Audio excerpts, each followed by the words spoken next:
দিন শুনি সুখে তৰিলা নৃপতি ঘোৰ কলি যোগে আত পৰে নাহি গতি। এৰাম শোক নিগদতি শুনি শোক পৰীক্ষিত বসুদেৱ নাৰদ সংবাদ বিপৰীত।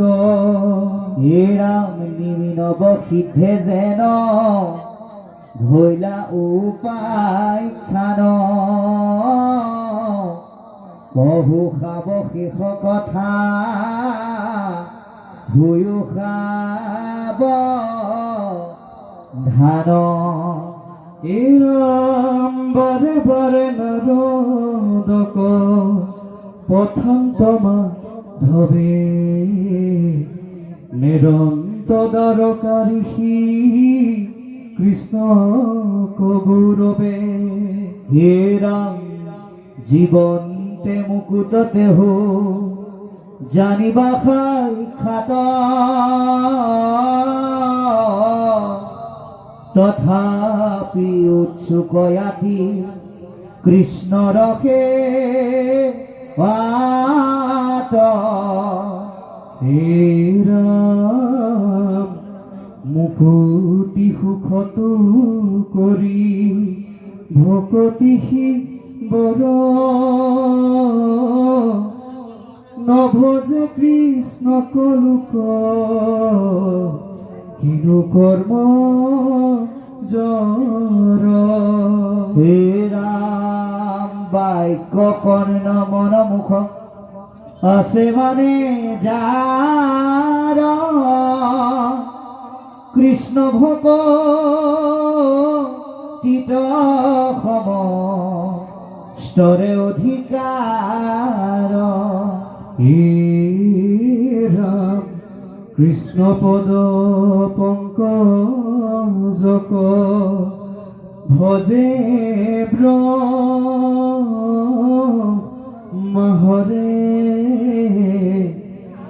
নৰতনু পায়া ত্যজে কমন পামৰে। হে ৰাম একোকাৰে মনুষ্যনে ৰায় মৃত্যু হাত তথাপি নভজি মৰে কৰি আত্মঘাত। হে ৰাম কৃষ্ণ সেৱাতে হে মাত্ৰ গুচৈ মৃত্যু ভয় জানিয়া কৃষ্ণক ভজা কৰিয়া নিশ্চয়। কৃষ্ণ এইখিনিলৈকে কি ক'লে আমি আলোচনা কৰিম। কি কৈছে যে বৈকুণ্ঠৰ শাস্ত্ৰইটো মহাভাগৱত। এই ভাগৱত বহুতে ভাগৱত কি ভাগৱতৰ ক'ৰ পৰা আহিলে এনেকৈ ধৰণে বিভিন্ন ধৰণৰ প্ৰশ্ন উত্তৰৰ সংমিশ্ৰণত থাকি একো সমাধান সূত্ৰ বিচাৰিব নোৱাৰে। তাৰ তেখেত তেৰা সমস্তৰ কাৰণে সিদ্ধান্ত দি দিলে ভাগৱত অন্য একো নহয় বৈকুণ্ঠৰ শাস্ত্ৰ। দ্বিতীয় স্কন্ধত তাৰ বিস্তৃত বিৱৰণ দিলে মহাপুৰুষে।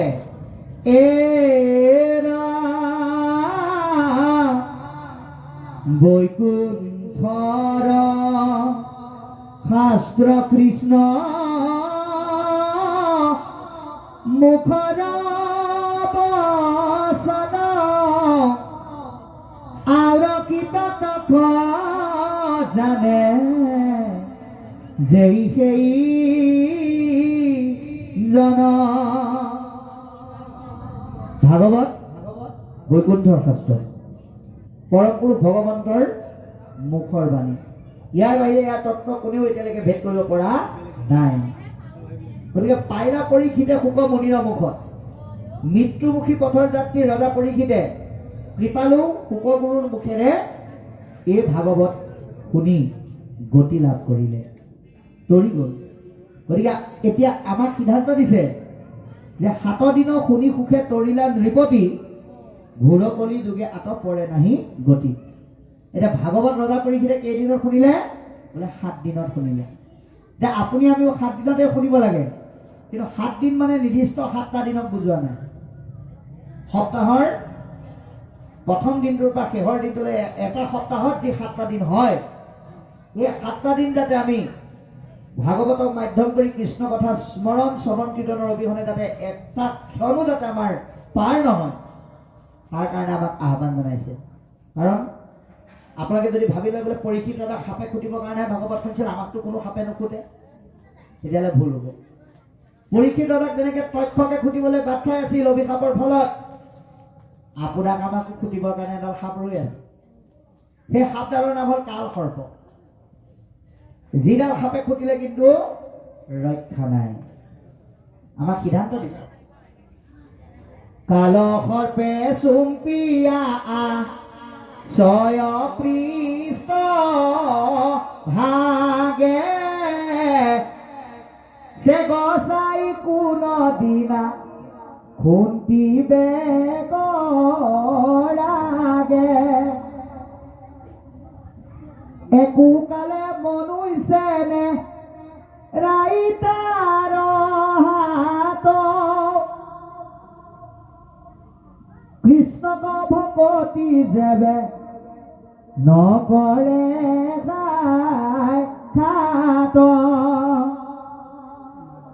গতিকে কাল সৰ্পৰ দংশনত যন্ত্ৰণাযুক্ত মৃত্যুক আঁকোৱালি লোৱাতকৈ অমৃতমুখী মৃত্যুক আঁকোৱালি ল'বৰ কাৰণে সৎসংগৰ যোগেদি গুৰুত আশ্ৰয় গ্ৰহণ কৰি কলিযুগৰ লোকসকলক ভাগৱত শ্ৰৱণ কীৰ্তন কৰি হৰি নামমুখী হ'বলৈ আহ্বান জনাইছে। এই নামমুখী হোৱাৰ বাহিৰে কিন্তু কলিত অন্য কোনো পথে আপোনাক গতি দিব নোৱাৰে। কোনোবাই হয়তো ক'ব পাৰে বোলে সত্যৰ ধ্যানৰ দ্বাৰা গতি পায়, তেতাৰ যজ্ঞৰ দ্বাৰা গতি পায়, দাপৰ পূজাৰ দ্বাৰা গতি পায়। ভাগৱতে কৈছে নাপায়। কিয় নাপায়? 1 নম্বৰ কাৰণ, সত্য তথা দাপৰ সমান আয়ুস কলিযুগৰ লোকসকলে কেতিয়াও নাই পোৱা, মাত্ৰ 100 বছৰ। 2, কলিযুগৰ লোকসকলৰ একেবাৰে অভাৱী বস্তুৱে হৈছে সময়। সময় একেবাৰে অভাৱ। আপুনি বাস্তৱত প্ৰমাণ চাব, চাকৰি বাকৰি থকা ল'ৰা ছোৱালী থকা মানুহৰ ঘৰলৈ ৰাতিপুৱা কেতিয়াবা যাবচোন, বহি পেলাই কথা পাতিবলৈও সময় নাই। ক'ব বোলে তুমি এইটো সময়ত আহিলা বাৰু ভালেই কৰিলা, বহা দে, আমাৰ হ'লে কথা পাতিবলৈ সময় নাই, তেনেকৈ বুলি কয়। আৰু বিশেষকৈ আমি প্ৰত্যেকজন ব্যক্তিয়ে এই কথাখিনি অনুধাৱন কৰিবৰ কাৰণে যত্ন কৰিব লাগে। গতিকে কলিযুগত ভাগৱতমুখী হৈ নামমুখী হোৱাৰ বাহিৰে আমাৰ গতি নাই। কাৰ নাই? আমাসকলৰ নাই। সেইকাৰণে মহাপুৰুষ মাধৱদেৱে কৈছে যে এই কথা জানিও যদি তুমি কলিযুগত অন্য পথেৰে গতি সাধন কৰিব বিচাৰা, তেতিয়াহ'লে তোমাৰ গতিটো কেনেকুৱা হ'ব কওঁ শুনা। এ ৰাম কলিত হৰিৰ কীৰ্তন এৰিয়া আনমতে চাৱে গতি যেন কুলবধূ নিজ স্বামী এৰি ভজে গয়াও পতি। নিজৰ স্বামী থাকোঁতেও উপপতি ভজনা কৰাৰ দৰে হ'ব।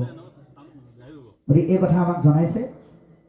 গতিকে কৈছে শুকনি গদতি শুনি উক পৰীক্ষিত বসুদেৱ নাৰদক সংবাদৰ বিপৰীত। হে ৰাজন, আপোনাক বসুদেৱ আৰু নাৰদৰ এটা ব্যতিক্ৰমী বিষয়বস্তু কওঁ, আপুনি শুনক। নিমিনৱ সিদ্ধে যেন ভৈলা উপাখ্যান কহো খাব শেষ কথা হৈও সাৱধান।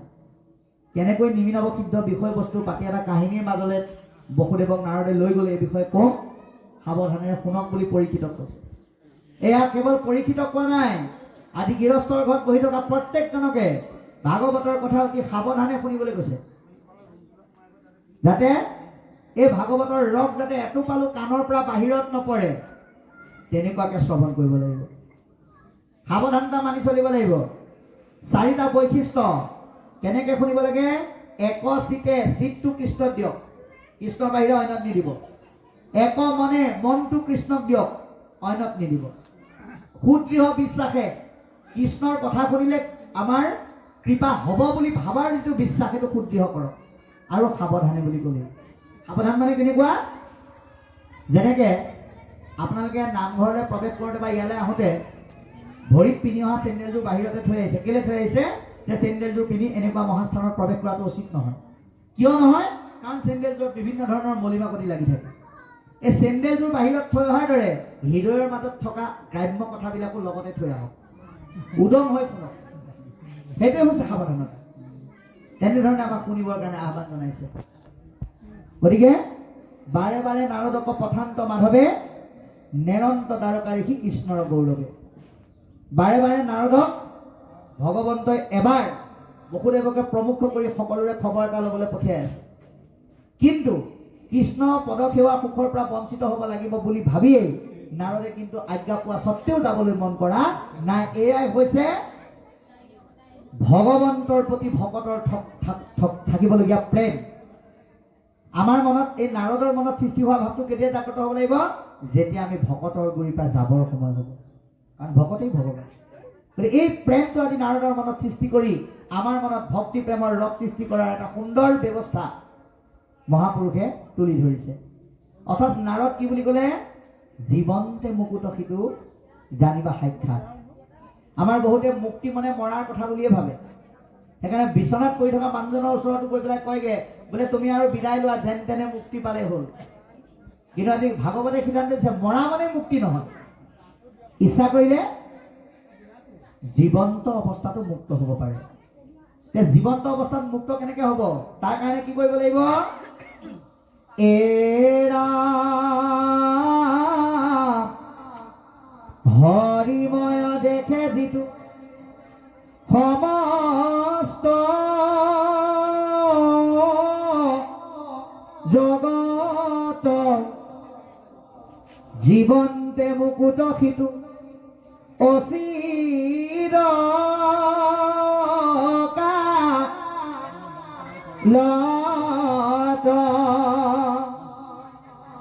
সকলোকে আপুনি হৰিময় যদি ভাৱনা দেখে, এতিয়া মুক্তি পাবৰ কাৰণে মৰাৰ সময়লৈ বাট চাব নালাগে। এতিয়া বহুতে ক'ব হৰিময় ভাৱনাটো কেনেকৈ ল'ম? সুন্দৰকৈ ভাগৱতৰ বিভিন্ন কাহিনীত এই হৰিময় ভাৱনাৰ দৃষ্টিভংগী দেখুৱাই দিছে। বিশেষকৈ প্ৰথম স্কন্ধ আৰু চতুৰ্থ স্কন্ধত দুগৰাকী মাতৃৰ যোগেদি, প্ৰথম স্কন্ধত দ্ৰৌপদী এগৰাকীৰ যোগেদি পঞ্চপুত্ৰ অস্বস্থমাই কাটি থোৱাৰ পিছতো অৰ্জুনে বন্দী কৰি অনা অস্বস্থমাক কিন্তু মুক্তি কৰি ক্ষমা কৰি দিবৰ কাৰণেহে তেওঁ সিদ্ধান্ত লৈছিল। চতুৰ্থ স্কন্ধত উত্তানপাদৰ দ্বিতীয় পত্নী সুৰুচিৰ বজ্ৰসদৃশ বাক্য সহ্য কৰিব নোৱাৰি ধ্ৰুৱই যেতিয়া মাকৰ ওচৰত গ'ল, লগৰীয়াসকলে যেতিয়া আপত্তি দিলে, মাকে কিন্তু সতিনীক দুখ দিয়া নাছিল। কি বুলি কৈছিল? এৰা পূৰ্বকালে লোকক দিলো হোৱা কৰিলো বিনষ্ট, ই কাৰণে ই জন্মত পাইলো বহু কষ্ট। বোপা দুখ নকৰিবা। অতীতৰ জন্মত আমি চাগে কাৰোবাক বহুত নষ্ট কৰিলো, বহুত কষ্ট দিলো, যাৰ কাৰণে তাৰ দুৰ্ভোগ আমি এই জন্মত ভুগিব লগা হৈছে। এয়া চব ঈশ্বৰৰ লিখন।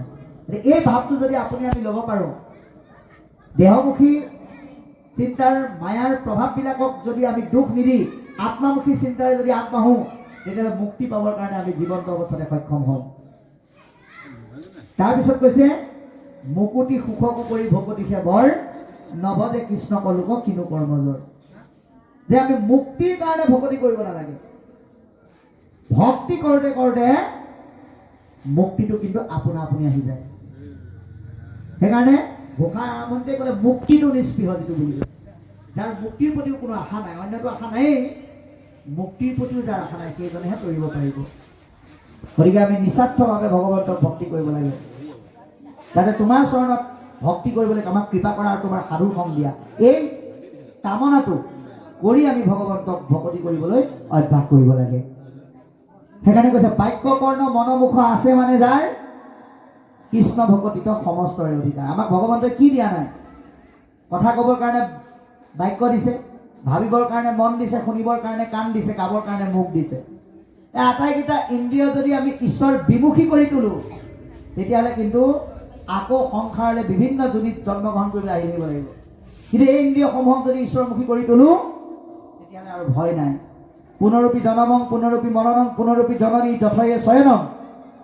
বাৰে বাৰে জন্ম বাৰে বাৰে মৃত্যুৰ অৱস্থাত আমি কেতিয়াও পতিত নহৈ পৰম ব্ৰহ্মত বিলীন হৈ যাব পাৰিম। গতিকে প্ৰভু পদ পংকজক ভজে ব্ৰহ্মা হৰে নৰতনু পায়াতে যে কবন পামৰে। যিজন ভগৱন্তৰ চৰণ সংহাৰকৰ্তা শিৱৰ পৰা ধৰি পালনকৰ্তা বিষ্ণুৰ পৰা ব্ৰহ্মালৈকে ভজনা কৰে, তেনেহেন হৰিৰ চৰণ যদি নৰপাত্ৰ পায়ো নভজে সেইজনৰ সমান পামৰ নাই বুলি কৈছে। পামৰ শব্দটোৰ অৰ্থ হ'ল পাপী।